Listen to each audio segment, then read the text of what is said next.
versão NVI, tá bom? Efésios, capítulo 1.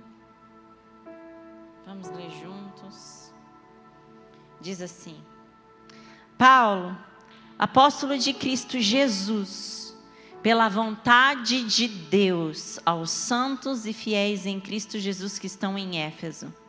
A vocês, graça e paz da parte de Deus, nosso Pai, e do Senhor Jesus Cristo.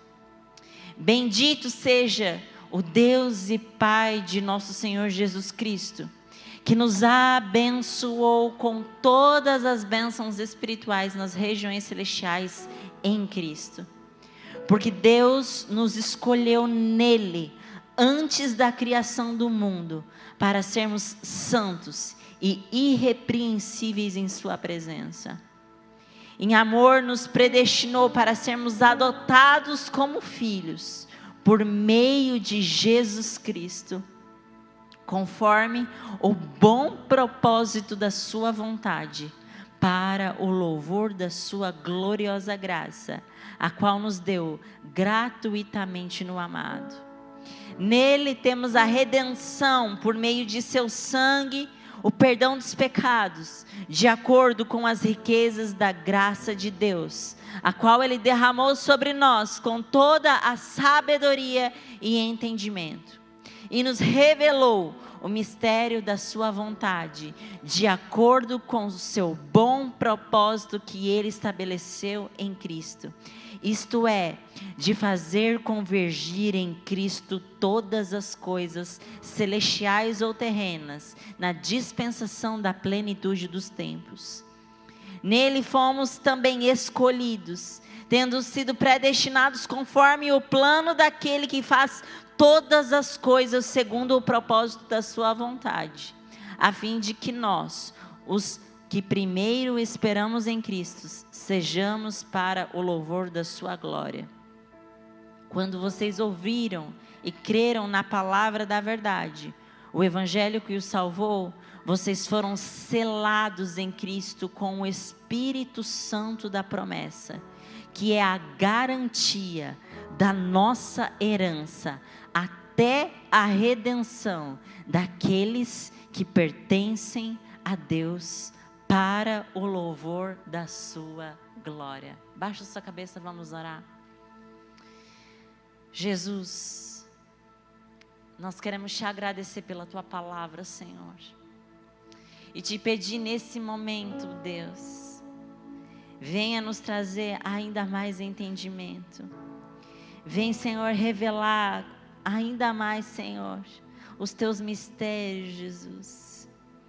Pai, que o teu Espírito Santo fale ao nosso coração nessa noite, nos lembrando e abrindo os olhos do nosso coração, mostrando quem o Senhor é e quem nós somos em Ti.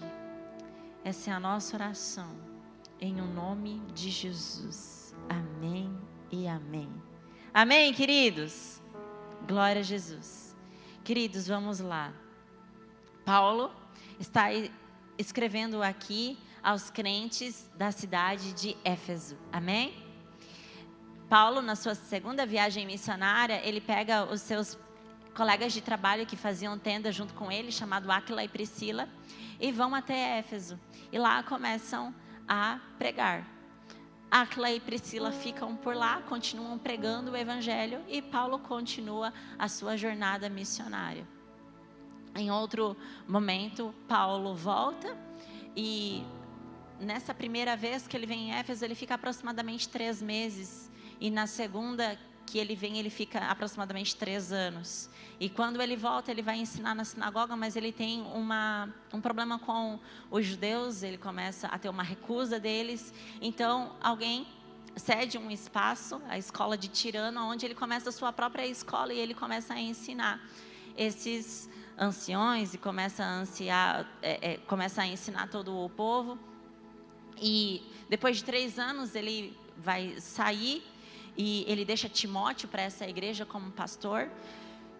E ele reúne todos os pastores, os anciões, os líderes dessa igreja em Éfeso. na cidade de Mileto, uma cidade 48 quilômetros aproximadamente distante de Éfeso, faz uma reunião com eles e fala: olha, eu ensinei a palavra para vocês, eu ensinei o evangelho para vocês, mas fiquem atentos, porque eu vou sair daqui e vai vir gente como o lobo tentando deturpar tudo aquilo que foi ensinado para vocês. Então abram os olhos e sejam fiéis à palavra que eu os ensinei. E Paulo segue, né? E depois ele tem a sua primeira prisão e ele manda a sua carta para essa igreja que está em Éfeso. Essa igreja, queridos, é uma igreja extremamente privilegiada. Ela teve Paulo como pastor, ela teve Timóteo como pastor, 30 anos mais tarde ela vai ter João como pastor. O próprio Jesus fala com elas através das cartas em Apocalipse, fala: não, olha, eu tenho porém contra você que perdestes o primeiro amor. E realmente acontece aquilo que Paulo estava prevendo. E Éfeso é uma cidade portuária, uma cidade grande, é uma grande metrópole com mais de 500 mil habitantes, onde tinha uma forte cultura de deuses, onde tinha a deusa Diana. E Paulo escreve essa carta, queridos, e John Stott vai falar que é uma carta onde Paulo se mostra apaixonado por Jesus. Porque ele fala pelo menos 27 vezes a palavra Jesus Cristo. Só nesse primeiro capítulo aqui. E a gente vai mergulhar um pouco nesses versículos, gente, porque cada versículo tem tanta verdade para o nosso coração. E a igreja, ela não tem mais os apóstolos entre nós, amém? Nós cremos assim, que Paulo, apóstolo é aquele que viu Jesus, amém? Apóstolos são os 12 e aquele que viu Jesus. Então, Paulo foi chamado por Jesus pessoalmente. Vocês lembram da história? Paulo perseguia a igreja e na estrada de Damasco ele cai do cavalo, ele tem um encontro com Jesus. E Jesus o chama. Vocês estão comigo? Lembram? Amém? Então, por isso Paulo, ele é apóstolo. E existe uma discussão de quem é apóstolo e de quem não é apóstolo. Nós, como igreja, acreditamos que o último apóstolo foi Paulo. Amém? Apóstolo é quem viu Jesus, foi chamado presencialmente, vamos chamar assim, por Jesus. E ele começa a sua carta, como toda carta, amém? De Paulo, apóstolo de quem? De Cristo Jesus. Apóstolo de Cristo Jesus pela vontade de Deus. Paulo aqui está falando: olha, eu sou o apóstolo de Cristo Jesus. Eu sou chamado pelo próprio Jesus e por causa não da minha vontade, mas por causa da vontade de Deus. Para quem? Né? Aos santos e fiéis em Cristo Jesus que estão em Éfeso. Ou seja, a igreja que está em Éfeso. Santo, querido, significa separado. E separado não simplesmente separado, mas separado para algo específico. Amém? O oposto de santo é profano. Profano é aquilo que é comum, aquilo que você usa para qualquer coisa. E ele está falando aqui à igreja, aos santos e fiéis em Cristo Jesus que estão em Éfeso. E hoje pela manhã eu falava, queridos, e agora eu repito, que nós como igreja precisamos continuarmos fiéis à doutrina dos apóstolos, amém? Nós precisamos continuar sendo essa igreja apostólica que reconhece e ensina o ensino dos apóstolos. E como que a gente faz isso, pastora? Porque aquilo que acontecia em Éfeso e aquilo que Paulo previu naquele tempo não é nada diferente do que acontece hoje. De que vai sim chegar pessoas que vão deturpar o evangelho, que vão pregar outra palavra, que não é a doutrina dos apóstolos. E essa igreja vai deixar de ser apostólica, vai deixar de seguir o ensino dos apóstolos. E vai começar a ensinar o quê? Heresias. Amém? Como, pastora, que nós então, como AME, vamos permanecer uma igreja apostólica no ensino daquilo que nós temos de Jesus e dos apóstolos? Através da pregação expositiva que nós estamos feito tanto aqui na nossa casa. O que é isso, pastora? Pregação expositiva. A gente tem vários tipos de pregação. Pregação temática, onde eu escolho um tema. Hoje eu quero falar sobre perdão. E eu pego os versículos da Bíblia que falam sobre perdão e eu falo sobre perdão. Tá errado? Não tá. Mas eu posso valorizar um aspecto em detrimento de outro. Eu posso trazer muito mais ideias minhas do que ideias da palavra, porque quando a gente vai estudar sobre interpretação bíblica, a gente começa com a primeira regrinha de que a Bíblia precisa interpretar a própria Bíblia. Amém? Então, toda vez que eu vejo uma verdade na Bíblia, e eu acredito nessa verdade, ela precisa ser confirmada pela própria Bíblia, pela própria palavra. E quando a gente faz a pregação expositiva, que é essa pregação versículo a versículo, texto a texto, entendendo o contexto e caminhando nele, a gente se protege. Se protege do que, pastora? De caminhar para fora daquilo que o texto quer nos dizer e o que a palavra quer nos dizer. Queridos, a gente hoje é a era da internet, amém? E a internet, ela dá voz a qualquer pessoa. E a gente precisa conhecer verdadeiramente a palavra para que a gente não seja enganado, equivocado no ensino das Escrituras. Muitas palavras vão nos levar a uma explosão emocional na hora. E a gente vai ouvir, uau, é isso, né? E essas palavras vão talvez mexer com o nosso ego, com a nossa vaidade, com o nosso coração, mas no dia mal, no dia em que aconteceu uma crise existencial na sua vida, eu não sei você, mas de vez em quando eu passo por umas crises existenciais, umas perguntas difíceis que vêm na minha cabeça, sabe, Alisson? E nesses dias, eu preciso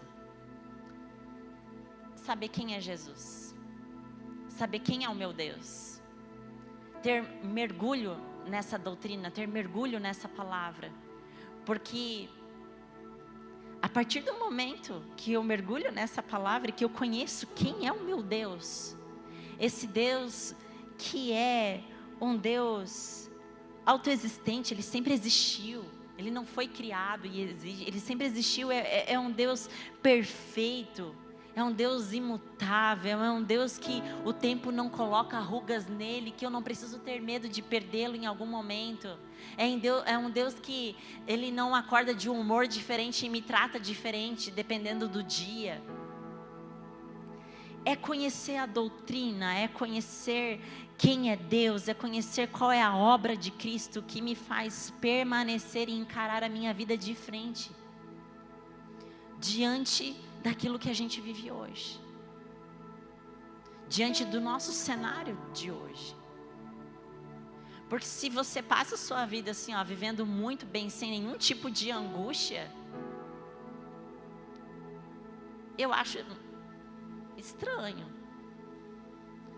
Porque o nosso nível de consciência vai nos levar a se angustiar com coisas que a gente precisa se angustiar. Por exemplo, com a injustiça. Por exemplo, quando nós vemos algo errado. A angústia é sinal de que eu estou tendo o quê? Consciência. E nesse dia, querido, em que a angústia bate, é somente a palavra, é somente o conhecimento impregnado dentro de mim, que me ajuda a permanecer de pé, que me faz estar fincada numa rocha. Porque os pensamentos vão vir. Porque o achismo das pessoas vão vir. E você precisa estar mergulhado. Então, queridos, é a forma como nós, como igreja, estamos caminhando, amém? Para quê?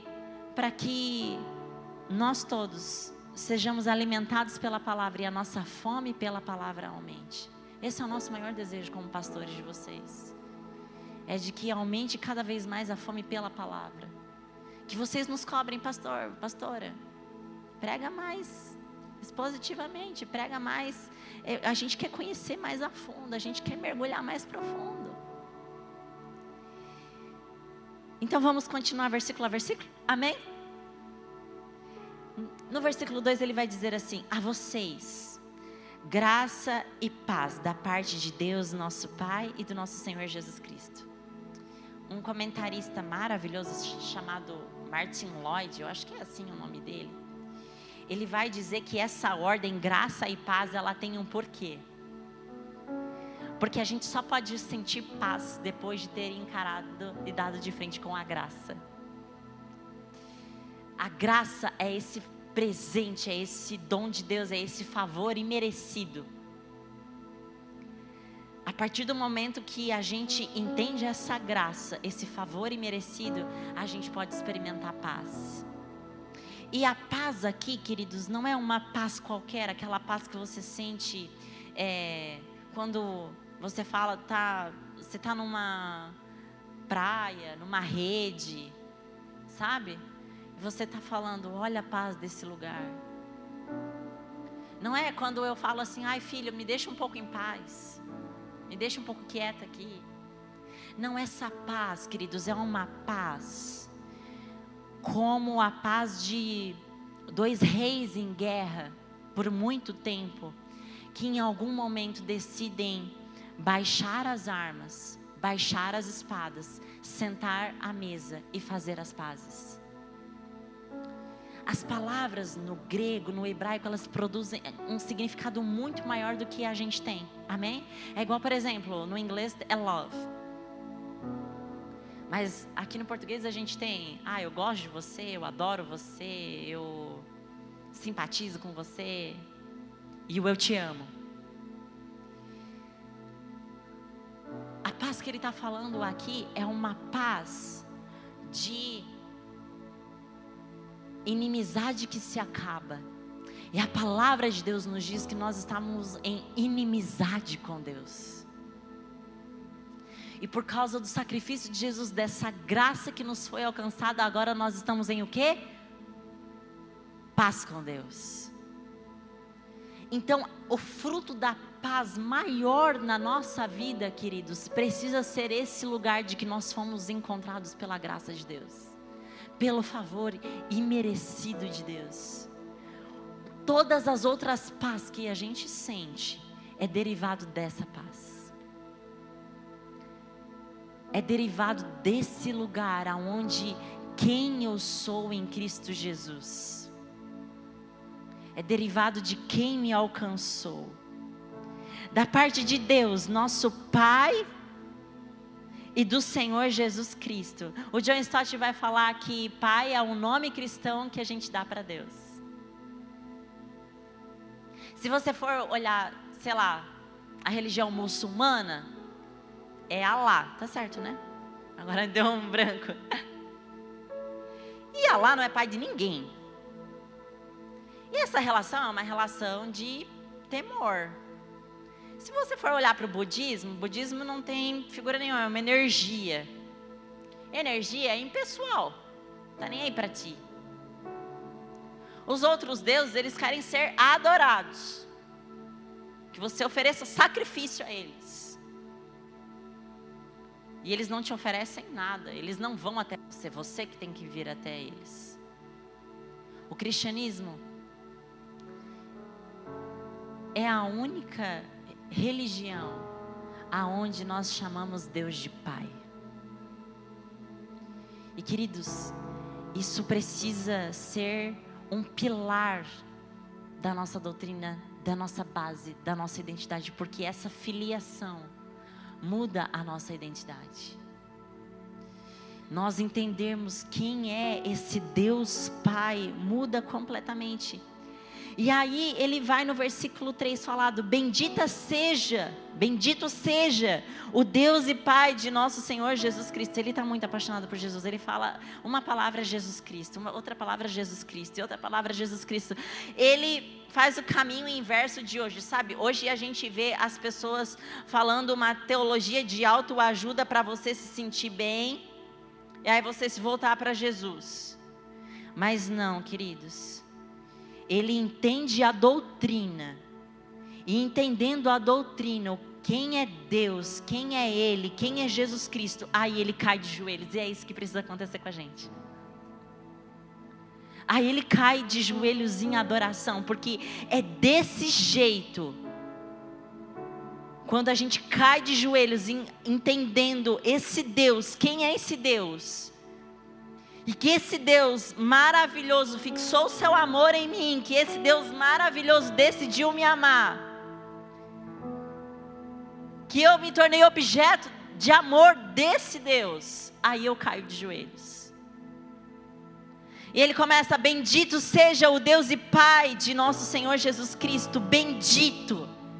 Bendito, eu já falei aqui antes, é bem dizer, é falar bem. Essa deve ser a linguagem do crente, queridos. Uma linguagem de adoração ao Senhor. Aquilo que você fala, você dá vida, amém?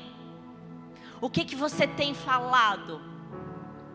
A linguagem do crente, em dia de luta, em dia de glória, é uma linguagem de adoração a Deus, porque ele já reconhece que tudo já foi dado.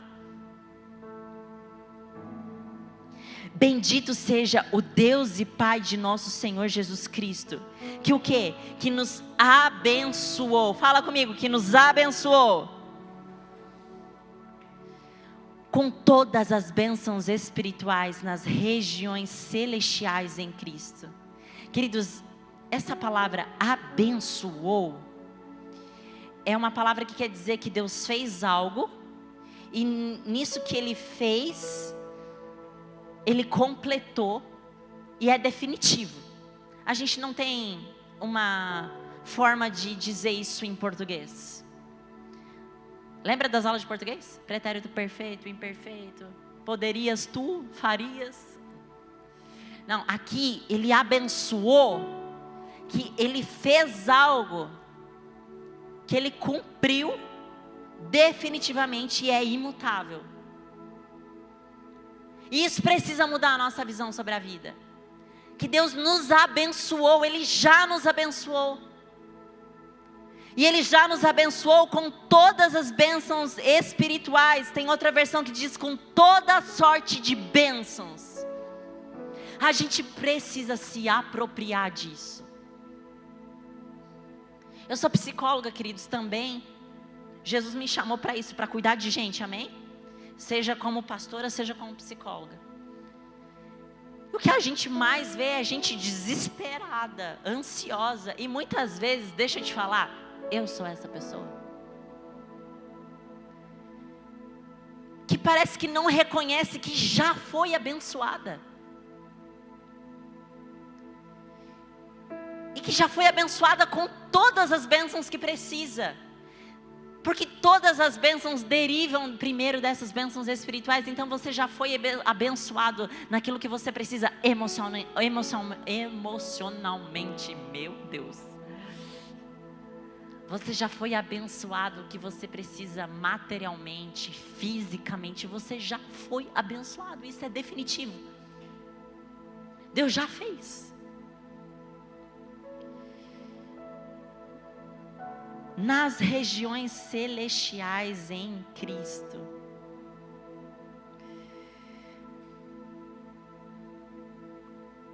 Ah, queridos, às vezes o que nos falta é maturidade para entender o que é bênção. Quem está aqui na AME há mais de 2 anos e meio? Faz um sinal assim com a mão. Teve uma série que a gente fez, as bem-aventuranças, vocês lembram? Vocês lembram que a gente conversou sobre o que era ser abençoado, o que era ser bem-aventurado, o significado de bênção. Porque muitas vezes a gente acha que bênção é uma coisa que não é bênção. Hoje de manhã eu falava que eu ia dar um exemplo, mas eu preferi dar outro, eu vou usar o outro que eu dei. que a gente acha que é bênção, sei lá, tem um Golden Retriever dentro de um apartamento, 50 metros quadrados, igual ao meu. Porque a imaturidade faz tu achar que uma coisa é bênção, quando na verdade Deus olha e fala, isso não é bênção, isso é maldição da tua vida. E bênção, querido, é aprovado por Deus também. Então, o Senhor já nos abençoou. E sermos aprovados por Deus é a maior bênção que a gente tem na vida. E às vezes a gente fica batendo a cabeça aí, porque a gente é imaturo e não consegue entender o que é bênção de verdade. Qual que é a tua métrica de ser abençoado? Porque se para ti ser abençoado é viajar todo ano para fora, é ter um carro importado, é ter um iPhone, poder comprar o Nike que você quiser todo mês, você tem uma métrica muito equivocada do que é ser abençoado. Eu não estou dizendo que isso não é bom, isso é ótimo, excelente. Oxalá que Deus queira que seja assim para todo mundo. Mas a gente vive num país, queridos, de terceiro mundo. E no dia que você não alcançar essas coisas, aí você não vai ser abençoado? Você vai se sentir menos amado por Deus? No dia que a doença bater a porta, no dia que o desemprego bater a porta, no dia que uma porta se fechar, você vai achar que você não é abençoado por Deus, que você não é amado por Deus, porque Ele não deu aquilo que você queria. E aí você fala, Deus não me abençoa. Como que Ele não te abençoa se a Bíblia está falando que você já foi abençoado? E isso é uma obra que Ele já fez completa, definitiva. Entende que isso muda a nossa perspectiva? Que isso é uma doutrina que precisa entrar no nosso coração, porque isso muda a nossa mentalidade. Vocês estão comigo? Amém? Eu sei que vocês estão meio brocochô, parece hoje, mas eu vou caminhar, vamos lá. Diz amém. Amém. Agora sim, amém de crente. Nas regiões celestiais em Cristo. Queridos, nós que o aceitamos, nós estamos no Senhor. Amém? Nós já somos abençoados, nós já somos providos de tudo que nós precisamos. Porque Deus nos escolheu nele antes da criação do mundo.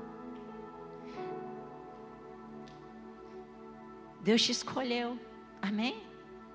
Spurgeon faz uma piadinha assim, dizendo, ainda bem que Deus me escolheu antes de eu nascer. É uma piada, né, gente? Vocês sabem que Deus sabe de todas as coisas. Mas é que eu também não me escolheria, entende? Se eu fosse Jesus, eu não escolhia as pessoas que Ele também tinha escolhido. Pedro, pescador, sanguíneo, se achão. Mateus, cobrador de impostos. Talvez eu ia parar lá dentro da sinagoga, do sinédrio, eu ia falar, qual que é o mais top aqui? Nicodemos, vou chamar ele. Deus te escolheu. A palavra de Deus diz, olha, Jesus diz aos seus discípulos, não foi vocês que escolheram a mim, mas eu que escolhi a vós. Você já viveu aquela experiência de não ser escolhido? Ver a rejeição? Foi o time de vôlei, de futebol. Tu, e aí tu vai ficando. Tu, e tu vai ficando. Aí tu fala, poxa, eu devo jogar muito mal, né, pra ninguém me escolher. Fica aquele sentimento de rejeição, poxa, ninguém me escolhe. Fazer trabalho. Montem duplas. Aí você vê, meu amigo escolheu a ciclana, outro amigo escolheu o fulano, e eu fiquei aqui sobrando. Fazer trabalho eu e Jesus, não preciso de ninguém. Quando você entende isso, o Senhor cura no seu coração uma ferida de rejeição. Você já se sentiu rejeitado? Talvez você foi rejeitado pelo seu pai terreno, pela sua mãe terrena, por figuras importantes, figuras paternas. Talvez você foi rejeitado por um marido, por uma mulher, por um filho, eu não sei, ficou uma ferida de rejeição. E quem caminha com essa ferida de rejeição aberta, queridos, causa muito problema para si mesmo. E quando você entende que o Senhor te escolheu, que o Deus autoexistente, perfeito, esse Deus te escolheu, você não precisa ser mais escolhido por ninguém. Esse sentimento de rejeição é curado. E deixa eu te falar, Ele te escolheu. Meu Deus, tá, vamos lá. Ele te escolheu. Eu tenho um cronômetro aqui, tá, gente? Para eu saber, porque a pastora gosta de falar. Às vezes a pastora passa um pouco do horário, amém? Esse sentimento que Deus te escolheu, querido, cura o teu sentimento de rejeição. E isso, você precisa ter ciência que Deus te escolheu sabendo que você ia errar, sabendo que você ia tropeçar, sabendo que você não seria perfeito, sabendo que você teria as suas sombras, sabendo que você teria as suas marcas, e mesmo assim Ele te escolheu. Se você está aqui hoje, é porque o Senhor te amou primeiro. Se você ama a Jesus, é porque Jesus te amou primeiro.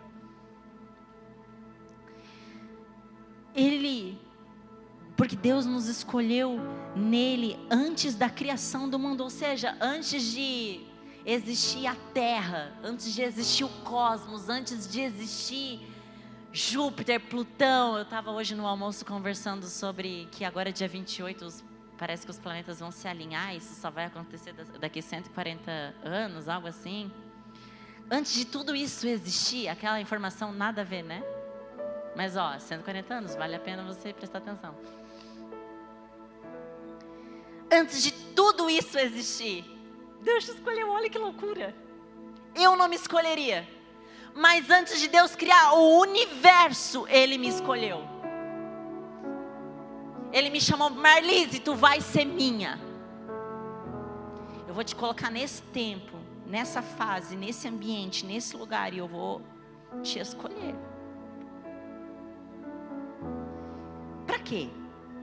Mas para quê, Jesus? Para sermos santos e irrepreensíveis em sua presença. Como eu já falei para vocês, queridos, santo é separado, específico para um uso. Deus te escolheu para você ser dele. Isso significa que você não é mais de você mesmo, que você precisa dizer aquilo que o apóstolo Paulo disse: olha, agora a vida que eu vivo em Cristo Jesus. Não vivo mais eu, mas Cristo vive em mim. Agora você não vive mais para você mesmo, para suas próprias paixões, para suas próprias vontades, para seus próprios achismos. Agora você é santo, separado para uso específico de glorificar a Deus e fazer a sua boa, perfeita e agradável vontade. Conhecê-lo e agradá-lo.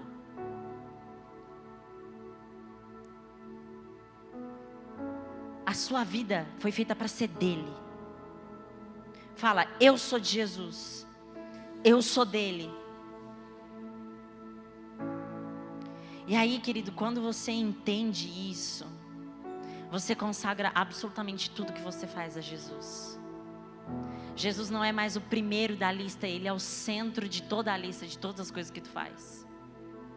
Absolutamente todas. Santos e irrepreensíveis. Irrepreensível, querido, aqui ele está falando de sem pecado mesmo, tá? Porque a Bíblia diz que o pecado é transgredir a lei, e aquele que peca merece repreensão, amém? Mas será que a gente, por ter sido escolhido, a gente já chegou a um estado que não peca mais? Não, né? E o Senhor sabia disso. E, queridos, enquanto você estiver aqui, tiver essa carne, você ainda vai ter pecado. Cães latem, pecadores pecam, e cristãos são libertos do poder do pecado. Lutam contra o pecado. São fortalecidos para vencer o pecado. Recebem autoridade para vencer sobre o pecado. Quando, lá em Provérbios 4:18 vai dizer assim: mas a vereda do justo é como a luz da aurora, que vai brilhando mais e mais até ser dia perfeito. Quando Deus te chamou, Ele já sabia da sua condição de pecado. Ele já sabia que você ia pisar na bola. Mas Ele disse: mas eu vou transformar, eu vou regenerar, eu vou fazer a cada dia diferente. E aí, queridos, a gente entra no processo de santificação, amém? Lá na cruz, nós somos libertos da condenação do pecado, amém? O pecado não nos condena mais. Abre Romanos 8:1 para mim, por favor. Romanos 8:1. Na cruz nós somos libertos do quê? Da condenação do pecado. Portanto, agora já não há condenação para os que estão em Cristo Jesus. Você está em Cristo Jesus, amém? Você o recebeu como seu único e suficiente Salvador, porque todo mundo acha, tem gente que acha que todo mundo é filho de Deus, e não é assim que funciona. Todo mundo é criação de Deus. Filho de Deus é quem aceitou a Jesus e o reconhece como seu único e suficiente Salvador, que recebe essa graça. Depois, queridos, você vai receber, depois que você recebeu a Cristo e foi liberto da condenação do pecado, você vai se tornando livre do poder do pecado.